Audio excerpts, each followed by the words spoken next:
We've all been told that stretching reduces force production, that all you need to do is lift through a full range of motion, and that flexibility training doesn't reduce the risk of injury. But in this video, what I want to do is teach you how you can use P&F stretching to enhance not just your sprint performance, but also reduce your risk of injury. So if, like me, you are across all of the latest research and you keep up to date with the science, then you'll have heard that stretching doesn't really do any of these things. But where the confusion comes in is you're probably thinking about specifically stretching the hamstrings themselves.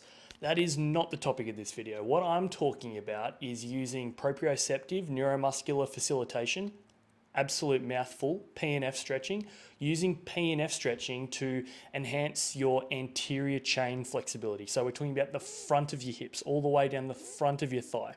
And what we can do is we use our P&F stretching protocol to make changes to our range of motion there. And what that does is it influences our lumbopelvic control, how our pelvis and hips function, which then sets up how our posterior chain works. And that is where we get these performance and injury risk reduction benefits. So we're talking about the hips and how the hips function. What we need to do is probably best to illustrate is we need to think about how our hips work. I like to visualize the hips as a bucket of water. So you've got your bucket of water, and one of the common problems we see with sprint running is that that bucket of water, the pelvis, is anteriorly tilted, anterior pelvic tilt. You've got water in the bucket spilling out the front of the bucket. And that's a big problem. The reason that that's a problem is when the hips are in that position, we're changing the passive tension level in the hamstrings.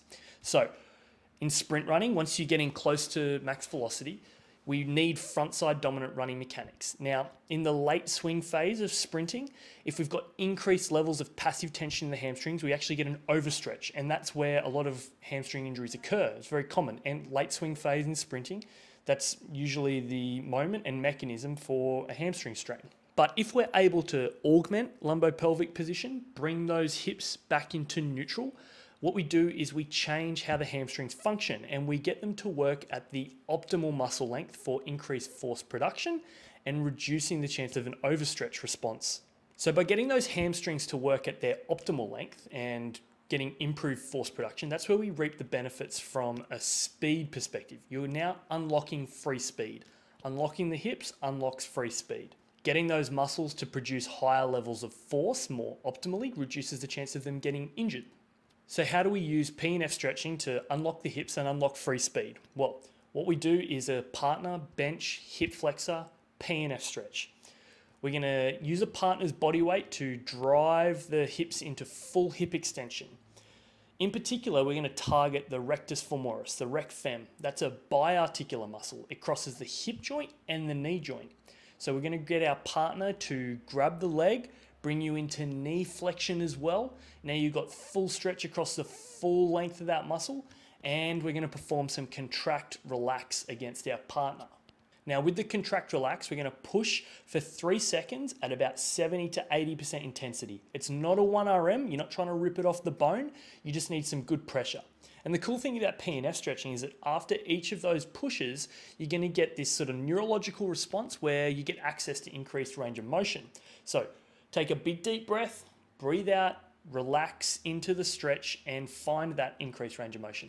Get your partner to take you a little bit further into the stretch after it and really open up and unlock those hips. So where does this fit in your program? Well, the way I use it with my athletes is we do it as prep before speed. And immediately you're thinking you're going to do hard stretching right before speed. Isn't that going to reduce force production levels? Well, yes, the science does show us that force production is reduced after stretching. However, what we're going to do is make sure we integrate it into a more holistic approach to our speed development. So we're not just doing our hard P&F stretching and then walking out on the field and doing sprints straight away. We do this at the start of our prep. We then follow that with all of our low-level dynamic movements and then integrate into some more specific, whether that's hip locking or low-level plyometrics.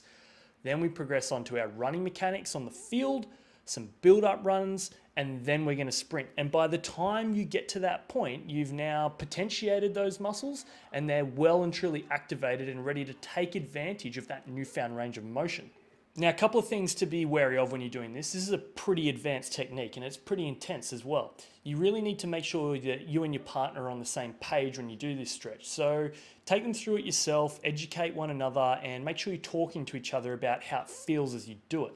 The first time you do it, it's going to be pretty uncomfortable. I'd recommend trying to do this at least twice a week to begin with. You want to try and get regular exposure. You want some frequency behind it. The really cool thing about this stretch is because it's partner based, if you're doing it with the same person, you'll actually start to feel and see those changes in their range of motion as they do it more regularly. You'll start to be able to give them feedback on their levels of improvement each session. Just make sure you get your partner to gently apply their body weight onto your hips. Make sure they're sitting up on the top of your hips. You want their weight sort of coming through the axis of rotation of the hip joint. And then just make sure they gradually pull that leg up. Give them feedback as well.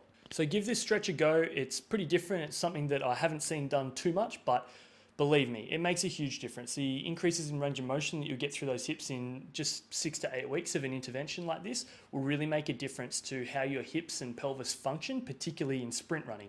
And that's where you unlock that free speed, and that's going to improve your performance and reduce your risk of injury. Thanks for watching. If you found this useful, make sure you hit the like button and subscribe to my channel. And in the comments, let me know how you go with it.